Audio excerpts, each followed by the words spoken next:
El pueblo asentado en tinieblas vio gran luz, y a los asentados en región de sombra y de muerte, luz les resplandeció. Desde entonces comenzó Jesús a predicar y a decir: arrepentidos, porque el reino de los cielos se ha acercado. Y recorrió Jesús toda Galilea, enseñando en las sinagogas de ellos y predicando el evangelio del reino y sanando toda enfermedad y toda dolencia en el pueblo. Y se difundió su fama por toda Siria. Le trajeron todos los que tenían dolencias, los afligidos por diversas enfermedades y tormentos, y a los endemoniados y lunáticos y paralíticos, y los sanó a todos. Luz en las tinieblas.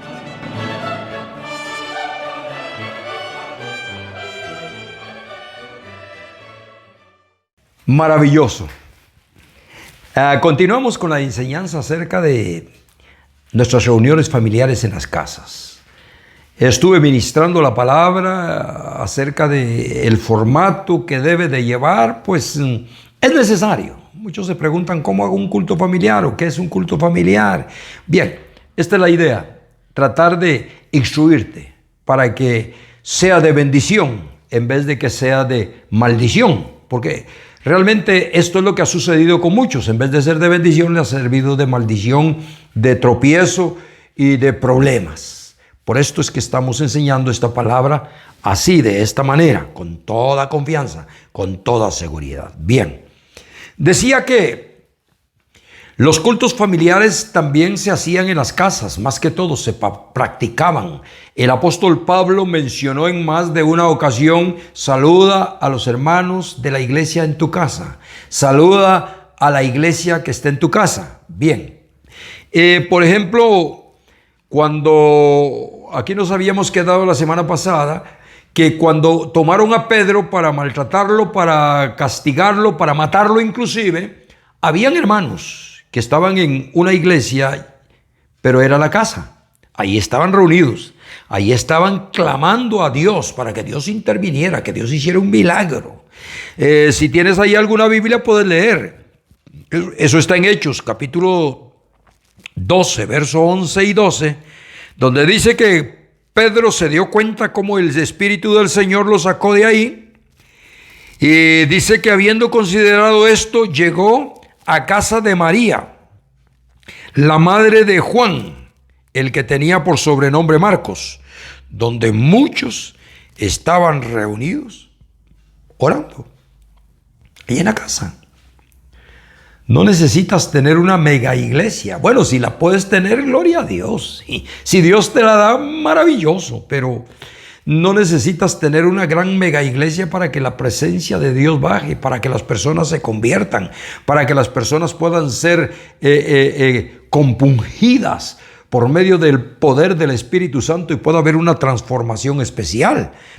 Tenemos el ejemplo del Señor Jesucristo. Por ejemplo, el Señor Jesucristo durante su ministerio terrenal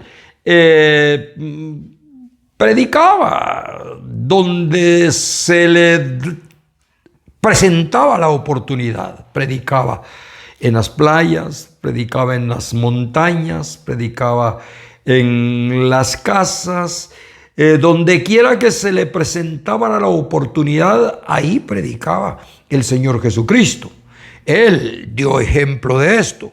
En el capítulo 10 de Lucas, verso 38 y 39, que es muy conocido por todos, él llegó a la casa de Marta y de María.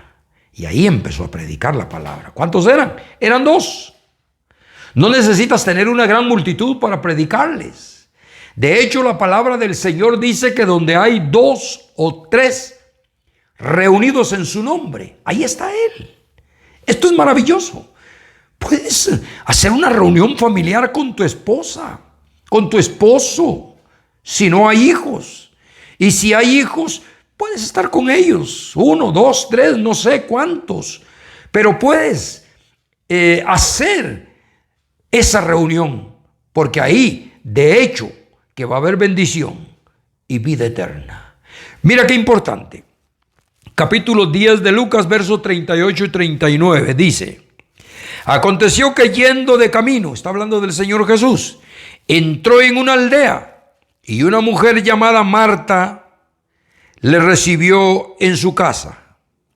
Esta tenía una hermana que se llamaba María, la cual, sentándose a los pies de Jesús, oía la palabra. ¡Qué tremendo! Curioso, ahí en la sala de la casa, el maestro empezó a darles instrucción. Ahora, lo curioso aquí en este caso es que quien le recibió fue Marta, y la que estaba poniendo atención era María.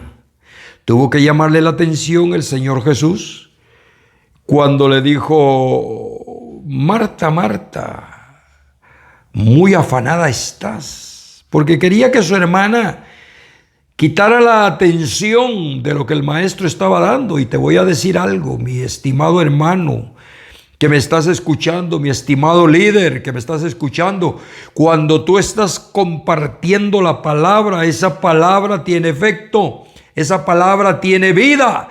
El Señor dijo que las palabras que Él había hablado eran espíritu y eran vida. De tal manera que cuando esa palabra impacta en los corazones de las personas, sean convertidos o no sean convertidos, va a llevar vida. Y se van a motivar y se van a emocionar. Inclusive van a empezar las preguntas, van a empezar las inquietudes. ¿Y por qué esto? ¿Y por qué el otro? Y ahí es donde se nos abre la oportunidad de que podamos extender el reino de los cielos. Constituyámonos, que te constituyas como un predicador, como un portador de la palabra. ¡Qué maravilloso! Entonces el Señor Jesús tuvo que exhortar a Marta y decirle: Marta, Marta, muy afanada estás, muy turbada estás. Hay personas que están afanados, que están turbados en este momento. Hay personas que están muy afligidos. Hay personas que están asustados porque el tiempo no mejora, porque la situación está difícil. Bueno, qué mejor que poder ministrarles una palabra de consolación, de edificación, una palabra que les pueda llevar vida, una palabra que les pueda dar paz en estos momentos tan difíciles, y que ellos puedan decir: de verdad, he sido edificado, he sido edificada, he sido bendecido, he sido bendecida en este momento, en este lapso de tiempo. No precisa, como decía antes, que para hacer un culto familiar tienes que llevarte 1 hora, media hora, 45 minutos, 2 horas, porque eso puede caer en un momento tedioso en vez de ser de bendición. Entonces, ahí a eso que el Espíritu de Dios te guíe y te dirija, porque lo que hacemos y lo que queremos practicar es para bendición. Muy bien. Entonces el mismo Señor Jesucristo lo practicó en muchas casas. Ahora, esto nos trae beneficio. Estas reuniones nos trae a todos los que estamos ahí. Nos beneficia, nos edifica. Salimos con otra actitud de esa reunión. ¿Por qué? Porque ahí ha estado la presencia de Dios.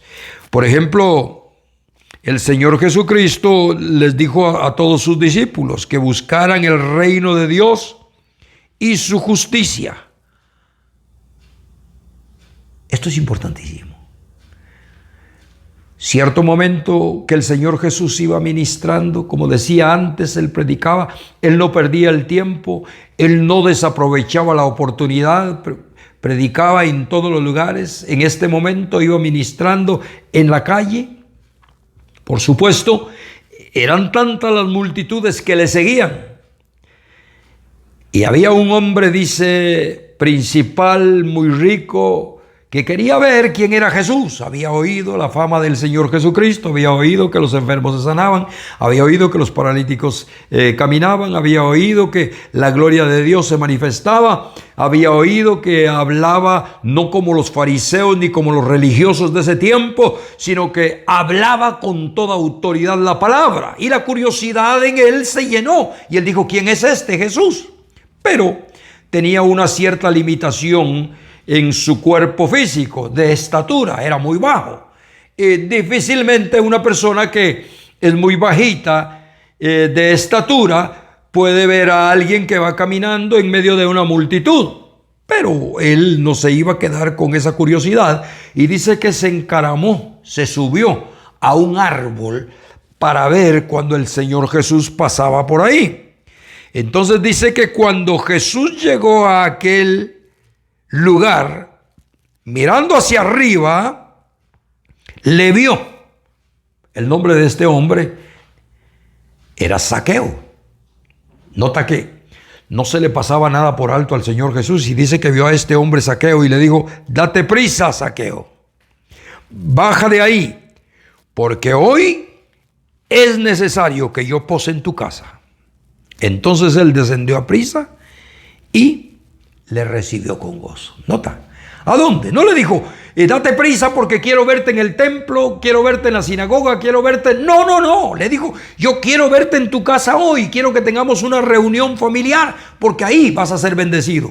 De hecho, fue bendecido. El hombre fue cambiado totalmente, podemos decir, espíritu, alma y cuerpo. Desde la coronilla de su cabeza hasta las plantas de sus pies, él recibió un impacto especial, de tal manera que dijo: bueno, Señor, ahora entiendo que esta palabra me ha cambiado, ha transformado toda mi vida. Y dijo: ahora voy a empezar a hacer una restitución. Si a alguien le he robado algo, dijo, se lo voy a devolver con 4 tantos. Y el resto que me quede, lo voy a repartir entre los pobres. Nota, ya para que esto sucediera es importante, porque muchas personas se convierten, pero su billetera no se convierte. Cuando se les habla de dinero, de lo monetario, se resienten, se enojan y dan la vuelta y se van. Pero este hombre se convirtió de verdad, con todo y billetera, con todo y dinero. Esto es importante. Así es que hay connotaciones muy especiales y muy grandes que pueden llegar solo por un culto familiar. Nuestro próximo tiraje, si Dios lo permite, te estaré hablando más y estaré concluyendo con este tema. No te olvides de compartir en nuestras redes sociales. Esa es una manera de trabajar. Cuando tú compartes en nuestras redes sociales a tus amigos, a tus familiares, estás trabajando ya, porque estás tratando de alcanzar a muchas personas. Estás haciendo partícipe a muchas personas de estas enseñanzas. Por ahora, que Dios te continúe bendiciendo.